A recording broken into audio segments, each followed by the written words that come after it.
Welcome to ThinkTech on Spectrum OC16, Hawaii's weekly newscast on things that matter to tech and to Hawaii. I'm Jay Fidell. In our show this time, we'll take a trip to Reykjavik, Iceland, the most northern Sub-Artic city in Scandinavia. And along the way, we'll stop in and sample the delights of Seattle, just 7 hours away from Reykjavik on the polar route. Seattle is a seaport city and a major trading center with Asia. It has 700,000 residents and is the largest city in the state of Washington and the Pacific Northwest. The Seattle metro area population, however, is more like 4 million, and is the fastest growing metro area in the country. In the 19th century, Seattle became a commercial and shipbuilding center and a gateway to the Klondike. Growth after the war was largely due to Boeing and aircraft manufacturing. It has more recently developed into a tech center, featuring Microsoft and Amazon. We found that Seattle is about multimodal transportation and getting around with Uber and Lyft. It takes single-digit minutes to get a car, and as in Honolulu, that's much cheaper than conventional taxis. And as in Honolulu, we took Uber everywhere, and we're happy with it every time. We did not see potholes, and we never got stuck in a traffic jam, even when there was road work. I wish we had this in Honolulu. That is, no potholes, no traffic jams, and regular road work. It's embarrassing to live in a third world country.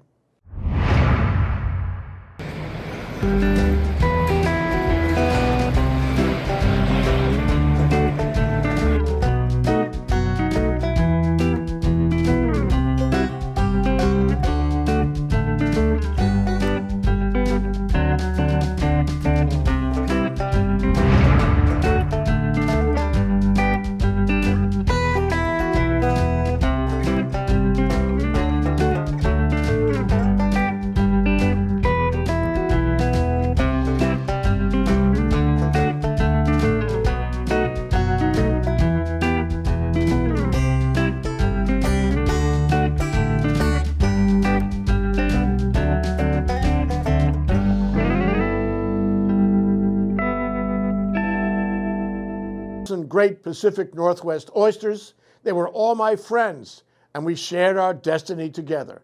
And boy, were they good. The Brooklyn is a restaurant you love to visit every noon and night, too. It's a restaurant we'd love to have here in Honolulu, where clearly we need more seafood like this. Next day, we visited Amazon Go, the automated Amazon store in Seattle. It's not very big, maybe 1,500 square feet. And the shoppers come and go and shop very quickly. They've all been there before. If you haven't been there yet, there's a guy who welcomes you and explains how it works. It's by way of an app, where you get a QR code and pass it over a turnstile sensor to get in. Then, watched by other sensors and cameras, you pick up food from the shelves, which are continually replenished, and walk out. A few minutes later, you get a bill by email. It's just that simple. There's a restaurant space just outside the door where you can eat the food you bought. It's a great model, and we all know it will go way beyond food. So satiated, we went on to Reykjavik. You can get to Iceland without a visa by flying 7 hours over the polar route from Seattle. Iceland is 10 time zones earlier than Hawaii. Lots of Americans and Europeans and everybody else are going there these days. It's like a travel discovery for the world. Iceland is a Nordic island in the North Atlantic. It has 350,000 people and an area of 40,000 square miles, and is the most sparsely populated country in Europe. Reykjavik is the capital and home to 2/3 of that population. Iceland defines itself as green, clean, and safe. And when they say that, they really mean it. It's orderly, respectful, and law-abiding, which makes it easy to enjoy and thus popular. But however conservative the place may be, we found they don't like Trump much, as the rest of Europe.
This is a soy macchiato cafe latte. And that is a chocolate mousse with raspberry sorbet and mango sorbet.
You can see the place of his farm in Reykjavik. More Norwegians and other Scandinavians also later emigrated to Iceland. It was enlightened and governed by the Althing, i.e. the world's first legislative assembly.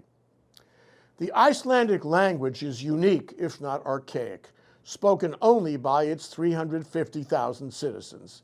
It's an offshoot of 9th century Norwegian. But Norwegian has changed since then, and Icelanders and Norwegians do not understand each other. In any event, the street signs and place names in Icelandic are not only incomprehensible, but unpronounceable. Iceland came under Norwegian rule in the 13th century and Danish rule in the 16th century. In 1918, it became independent, and in 1944, it became a republic. It had relied on fishing and agriculture over the years and was one of the poorest countries in Europe. But industrialization of the fisheries and Marshall Plan aid after the war brought prosperity, and Iceland developed into a wealthy country.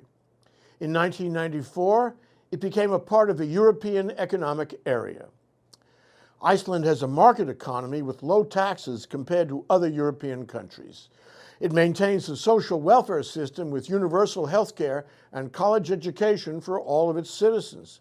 It ranks high in economic, political, and social stability and equality, and it has no standing army.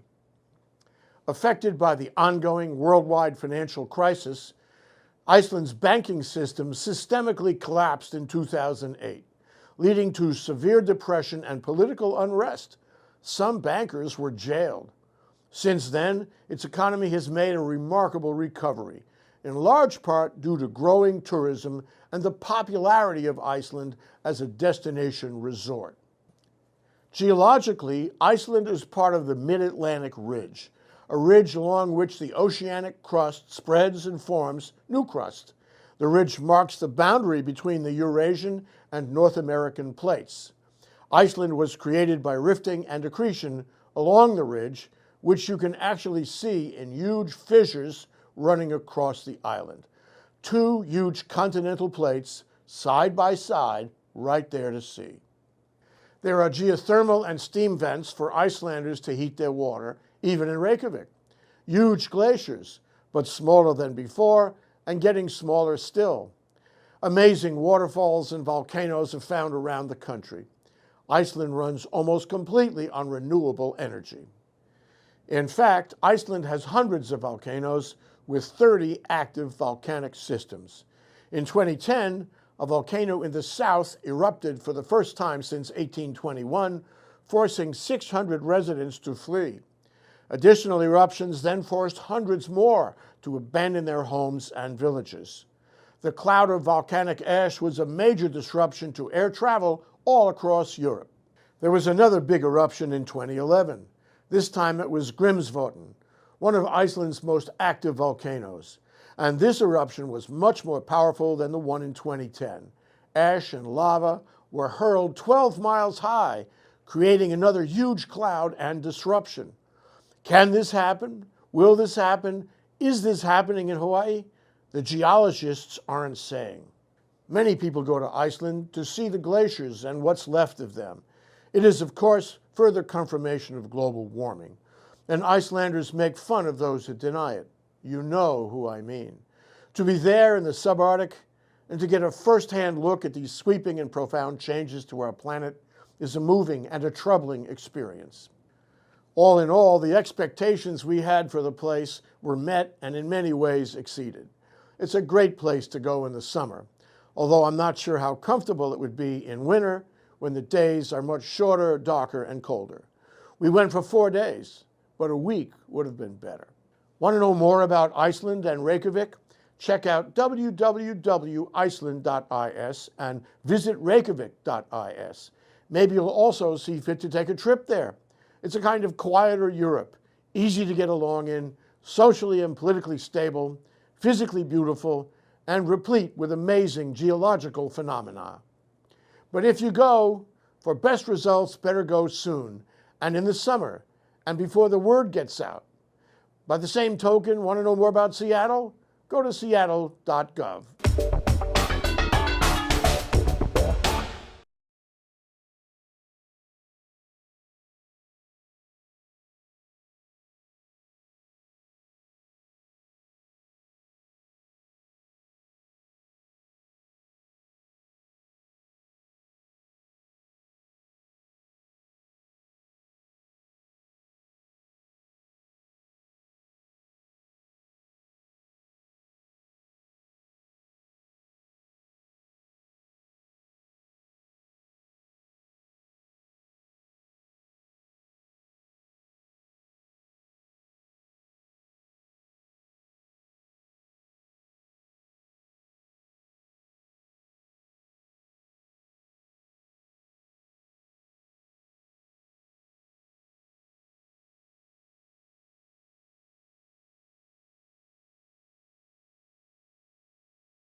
And now let's check out our ThinkTech schedule of events going forward. ThinkTech broadcasts its talk shows live on the internet from 11 a.m. to 5 p.m. on weekdays.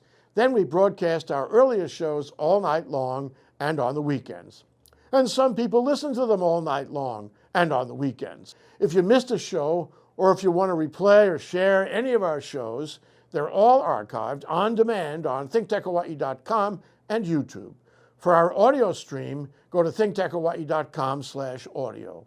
And we post all our shows as podcasts on iTunes. Visit thinktechhawaii.com for our weekly calendar and live stream and YouTube links, or better yet, sign up on our email list and get our daily email advisories. ThinkTech has a high-tech green screen studio at Pioneer Plaza. If you want to see it or be part of our live audience, or if you want to participate in our shows, contact shows@thinktechhawaii.com. If you want to pose a question or make a comment during a show, call 808-374-2014 and help us raise public awareness on ThinkTech. And we're always looking for new shows. Most recently, we've added Supporting Your Tech, hosted by Matt Darnell, which covers information technology issues and advice in Hawaii. It plays at 1 p.m. Thursdays, and you can find the episodes on the Supporting Your Tech playlist. Go ahead, give us a thumbs up on YouTube, or send us a tweet at ThinkTechHI. We'd like to know how you feel about the issues and events that affect our lives in these and other islands in the world. We want to stay in touch with you, and we'd like you to stay in touch with us. Let's think together. We'll be right back to wrap up this week's edition of ThinkTech. But first, we want to thank our underwriters. The Atherton Family Foundation, Castle and Cook, Hawaii. The Center for Microbial Oceanography Research and Education, Collateral Analytics, the Cook Foundation, the Hawaii Council of Associations of Apartment Owners, Hawaii Energy, the Hawaii Energy Policy Forum, the Hawaii Institute of Geophysics and Planetology, Hawaiian Electric Companies, the High Tech Development Corporation, Galen Ho of BAE Systems, Integrated Security Technologies, Kamehameha Schools, Dwayne Carisu, Carol Monlee and the Friends of ThinkTech, MW Group Limited, the Schuyler Family Foundation, the Sidney Stern Memorial Trust, the Volo Foundation, Yuriko J. Sugimura. Okay, that wraps up this week's edition of ThinkTech. Remember, you can watch ThinkTech on Spectrum OC16 several times every week. For additional times, check out OC16.tv.